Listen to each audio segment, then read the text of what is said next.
Turning now to our school zone. Plans are underway to turn the former American Legion building in Kewanee into a new educational hub for students with disabilities and significant needs. Right now, around 24 special needs students throughout Illinois' Henry and Stark counties have to travel to either Peoria or the Quad Cities for their education.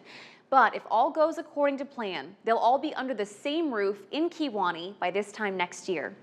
So joining us now to break this down, why it's so important, is Casey Miller, Executive Director of the Henry Stark Special Education District. Casey, thank you so much for being here with us today. Can you start off with how long these plans have been in the works to build up this facility?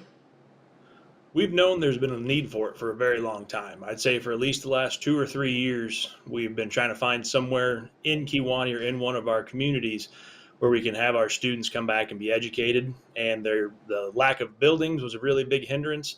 And also the funding model just wasn't there. Recently, Illinois has changed the funding model for private and public facilities. So now it makes more sense for us to build our own program and keep those children, in our community, as opposed to having some of them bus 90 minutes to an hour away every single day. And so, you're talking an hour and a half there, hour and a half back. You're spending almost as much time on the bus as you are in class. So being able to do this and bring all those kids back to our home community has just been it's an awesome journey that we're on, and it's the very beginning of it. We're very excited for the end. We're not talking about a ton of students here, but you kind of laid out why it's so important. I mean, these kids are spending almost as much time on the road as they are in class. So we also need to talk about the money aspect of this. How much money would it save to have these students in this new building in Kewanee?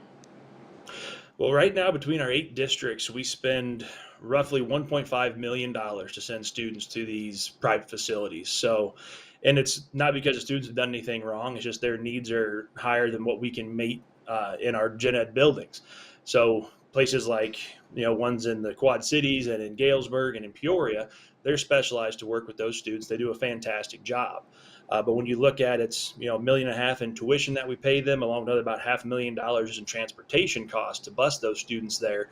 By bringing them back to us, we can really just about cut that tuition in half, and the transportation budget. I mean, for Kewanee alone, it's going to just about wipe it out entirely. Instead of having to go about 85 miles every day round trip, now we're talking about them going, 2 miles through town. And also that cuts the kids' bus ride down from an hour to about, 3 to 15 minutes, depending on when they get picked up on the route. So it's really a true cost-saving metrics for our districts, as well as being able to provide just a cutting-edge technology building for all of our students. Well, you were kind enough to send over some renderings of what the new building is going to look like. As we show those, tell me what the timeline is going to be. When do you anticipate construction could start? And when it's all done, what is this new facility going to offer? So right now, well, our architects are still finishing up the renderings and the designs and the schematics.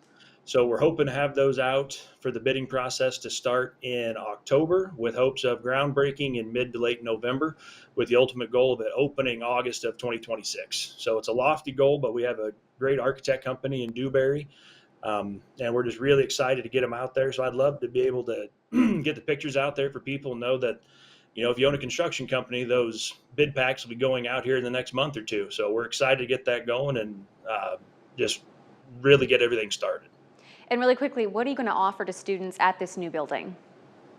So this building will be unique in the fact that it'll have very small class sizes, teacher and 2 pairs per room, probably no more than 5 or 6 kids per class. We'll have occupational therapy on site, social worker speech on site at all times. So these students are really going to be able to get daily therapies as opposed to maybe once a week or twice a week. We're going to have all of those on staff. So we're looking at hiring an additional probably 40 to 50 people for this. So not only is it going to be great for the kids, but it's good for our communities as well, because that's more jobs we're being able to put right back into our communities right now.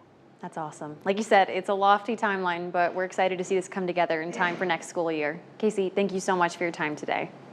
Absolutely. Thank you. For you guys at home, you can find this story and any of our back-to-school coverage at WQAD.com. Just click on the As Seen on TV tab at the top of the homepage.